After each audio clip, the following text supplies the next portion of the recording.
بالله من الشيطان الرجيم بسم الله الرحمن الرحيم والعصر إن الإنسان لفي خسر إلا الذين آمنوا وعملوا الصالحات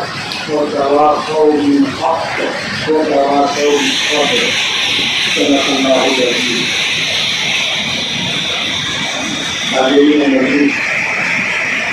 ماؤں اور بہنوں، خصوصاً ہماری وہ بہنیں اور بیٹیاں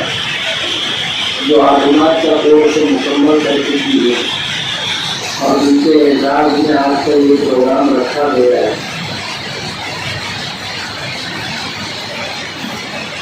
آپ ہی لوگوں کے تقاضے پر جمعیت علماء کے نائب صدر حاجی محمد مکی محمد مصطفیٰ ان کی طرف سے یہ پروگرام رکھا گیا ہے۔ اللہ تعالیٰ نے ان کے خانوانے کے بچی کا اضافہ کیا، اس بچی کا عقیدہ ہے اور اسی نسبت سے یہ ہوا کہ اس خوشی میں آپ لوگوں کو بھی شریک کر دیا جائے۔ جمعیت علماء نے پہلے صرف مدارس دنیا کے جو بچے عالم بن کر کے نکلتے ہیں ان کا پروگرام کیا تھا۔ اس تقاضے پر ان بچوں کا بھی پروگرام ہم نے شروع کیا جو بچے حافظ قرآن بنتے، اور اسی طرح کا تقاضا شہر کی کچھ ذمہ دار خواتین کی طرف سے آیا کہ جو بچیاں عالم بنتی ہیں، عالمہ بنتی ہیں، حافظہ بنتی ہیں، ان کا بھی پروگرام رکھا ہے۔ الحمدللہ یہ آواز سنی گئی اور اس پر عمل کرتے ہوئے آج عالمات کے اعزاز میں یہ پروگرام رکھا گیا ہے۔ اس موقع پر تفصیلی گفتگو رافع آقا نے کر لی ہے، مجھے تو صرف اور چند باتوں کی طرف متوجہ کرنا ہے کہ ہمارا یہ شہر الحمدللہ مسجدوں کا، مدرسوں کا، مکاتب دینیہ اور قرآنیہ کا شہر ہے، اور ہمارے شہر کو یہ اعزاز حاصل ہے کہ ہمارے یہاں بچوں کے ساتھ ساتھ بچیوں کے بھی مدرسے ہیں جہاں سے عالمات تیار ہوتی ہیں، اور مدارس بچیوں کے ایسے بھی مدارس ہیں جہاں سے بچیاں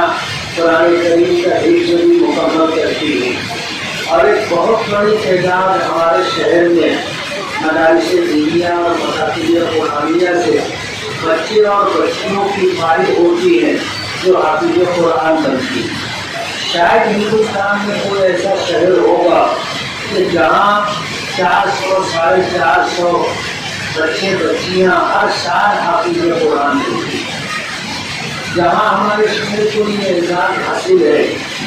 اور ان بچوں اور بچیوں کے ذریعے سے شہر کو نیک نامی حاصل ہو رہی ہے، وہیں پر شہر کے ذمہ داران اس بات کو لے کر فکر مند بھی ہے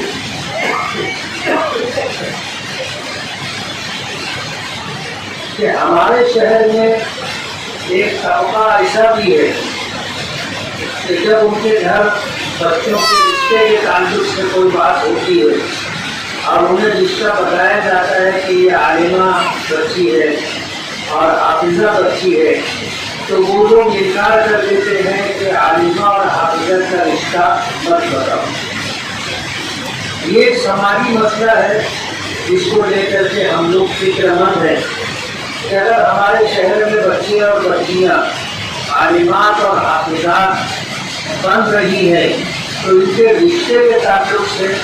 شہر میں جو لوگوں کا مزاج بنا ہے، چاہے وہ تھوڑے ہی لوگ ہوں، اس کا ازالہ ہونا ضروری ہے۔ کہتے ہیں تالی دونوں ہاتھ سے بچتی ہے۔ ماضی میں عالمات بچیوں کے رشتے ہوئے تو کچھ رشتے ایسے رہے کہ ان عالمات بچیوں کی کچھ نادانیوں کی وجہ سے، کچھ کوتاہیوں کی وجہ سے وہ گھر اور وہ رشتہ باقی نہیں رہ سکا۔ مسائل دارالفتہ میں آتے رہتے ہیں، ہم لوگوں کا مسائل کا علم ہوتا رہتا ہے، اس کے پیش نظر اس طرف متوجہ کرنا ضروری ہے کہ سب کام قاعدے اور قانون سے نہیں چلتے۔ کچھ باتیں ایسی ہوتی ہیں جہاں مصلحت اور حکمت حکمت بھی پیش نظر رہنا چاہیے، اور شریعت نے اس بات کو قبول کیا ہے۔ میں آپ کو بتانا چاہوں گا کہ جیسے وراثت کا مسئلہ ہے، اور وراثت کے مسئلے میں یہ بات ہے کہ اللہ پاک نے ہر وارث کے لیے حصہ مقرر کیا ہے، لیکن اگر وارثین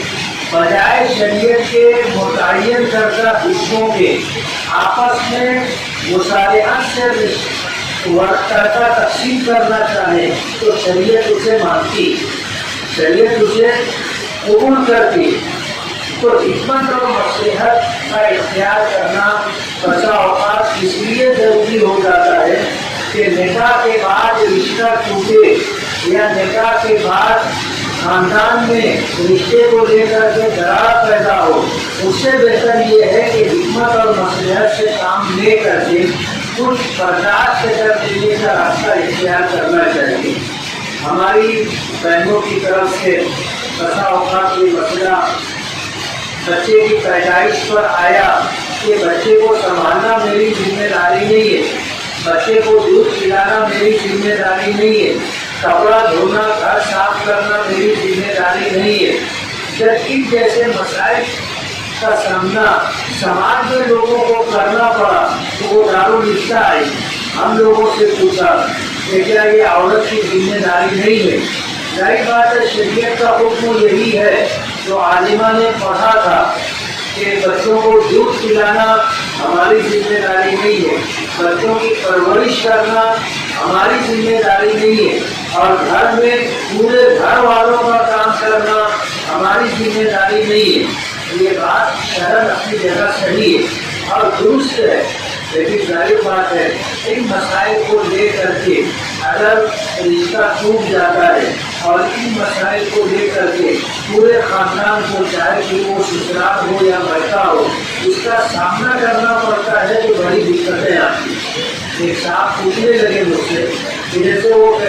ہماری بہو کہتی ہے کہ کپڑا دھونا،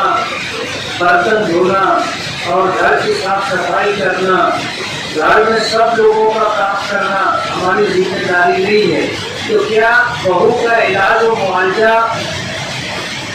شوہر کی یا شوہر کے سرپرستوں کی ذمہ داری ہے؟ ظاہر بات ہے کہ یہ ذمہ داری ہوتی نہیں۔ اور اگر تم قاعدہ اور قانون بتاؤ گے اور مسئلہ بتاؤ گے تو پھر ان دقتوں کا سامنا کرنا پڑے گا کہ سسرال میں رہ کر کے اگر بہو بیمار ہو جائے، بیوی بیمار ہو جائے تو علاج و معالجہ یہ ذمہ داری کس کی؟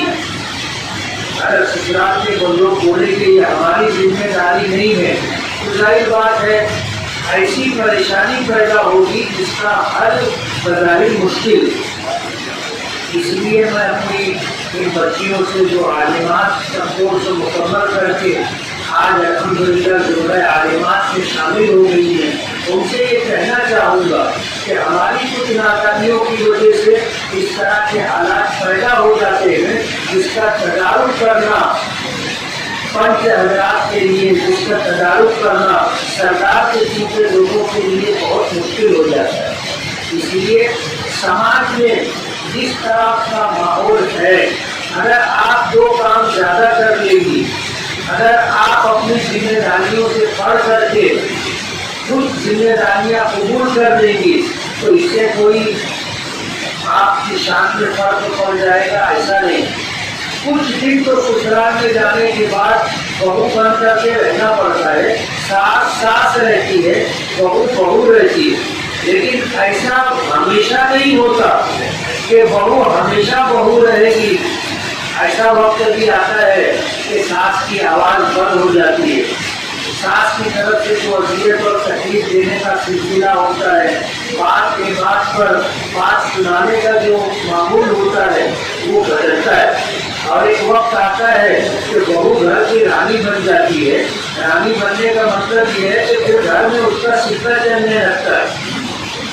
اور ساس کو اپنی آواز بند کرنی پڑتی ہے، نندوں کو اپنی آواز بند کرنی پڑتی ہے، لیکن اس کے لیے پہلے قربانی دینی پڑتی ہے۔ گھر کو، گھر کے نظام کو سنبھالنا اس کے لیے تھوڑا وقت لگتا ہے اور قربانی دینی پڑتی ہے۔ جب اس طرح کے معاملات رہیں گے تو کچھ دنوں کے بعد گھر میں آپ کا قدم جم جائے گا، اور جس وقت آپ کا قدم جم جائے گا پھر گھر اور خاندان میں آپ کی بات سنی جائے گی اور مانی جائے گی۔ اسی لیے آج تو کچھ ہماری بیٹیوں کی نادانیوں کی وجہ سے شہر میں رشتوں کو لے کر کے پریشانی ہے کہ بھائی عالمہ کا رشتہ مت بتاؤ یا حافظہ کا رشتہ مت بتاؤ۔ آپ کو یہ ذمہ داری قبول کرنا ہے، اور شادی کے بعد جس گھرانے اور خاندان میں بھی آپ جاؤ وہاں جا کر کے آپ کو اس طرح وہاں رہنا ہے اور رشتے کو نبھانا ہے، اور خدمت کے جذبے کے ساتھ بڑھ چڑھ کر کے سسرال میں کچھ دنوں آپ کو خدمت کی ذمہ داری قبول کرنی ہے، تاکہ شہر میں لوگوں کا یہ مثال بنے کہ بھائی عالمہ کا رشتہ بتاؤ، حافظہ کا رشتہ بتاؤ۔ اور یہ کام آپ نہیں کر سکتے، ظاہر بات ہے ہم نہیں کر سکتے، یہ آپ کو کرنا ہے۔ اور تھوڑی سی ذمہ داری اور تھوڑی سی محنت آپ اگر کرو گے، ذمہ داری قبول کرو گے تو انشاءاللہ شہر کا ماحول بدلے گا۔ میں بہت بہت مبارکباد دوں گا اپنی بچیوں کو جو عالمات کا کورس مکمل کر چکی ہے، اور اسی طرح بہت مبارکباد دوں گا اور شکریہ ادا کروں گا حاجی محمد مکی، حاجی محمد مصطفیٰ کا، جنہوں نے الحمدللہ آج یہ سلسلہ شروع کیا کہ عالمات کو بھی ہم دعوت دیں، آنے کا پروگرام بنائیں اور کچھ نصیحت کی بات ان کے لیے رکھیں۔ اسی طرح انشاءاللہ اللہ نے چاہا تو حافظات کا بھی ہم نظام بنائیں گے اور کوشش کریں گے کہ ان کے درمیان بھی سماج میں پیش آنے والے جو مسائل ہیں ان کو سامنے رکھ کر کے ہم بات کریں۔ اللہ تعالیٰ آپ کا عالمہ بننا قبول فرمائے، آپ کی دستگیری فرمائے، اور آپ کا اچھا رشتہ اللہ مقدر فرمائے، آپ کو ہمیشہ اللہ ساتھ اور آباد رکھے۔ عالمہ بننے کے ساتھ اب لوگوں کی اصلاح کی ذمہ داری بھی ہم پر آتی ہے، اور اللہ تعالیٰ اس سلسلے میں آپ کی کوششوں کو تعاون فرمائے، یہ ہماری دعا ہے۔ میں بہت بہت مبارکباد دوں گا آپ کو، آپ کے والدین کو، اور اسی طرح بہت بہت مبارکباد دوں گا ان اداروں کو جہاں سے آپ فارغ ہوئی ہیں، اور ان ادارے کے ذمہ داران کو اور ان اداروں کے معاونین کو جن کے تعاون کی وجہ سے ادارہ چلتا رہا، اور آپ جیسی بچیاں علم و دین کے سیوا سے آراستہ ہوتی رہی۔ اللہ تعالیٰ ہمارے شہر کو نظر بد سے بچائے، تمام مدارس دنیا مکاتب قرآنیہ کو اللہ تعالیٰ نظر بد سے بچائے، اور اپنی خدمات کے اندر اللہ تعالیٰ انہیں دیش صاف کرنے کا موقع دے، اور اس کی خدمات اور تعلق کو اللہ قبول فرمائے۔ تو آپ نے الحمدللہ رب العالمین۔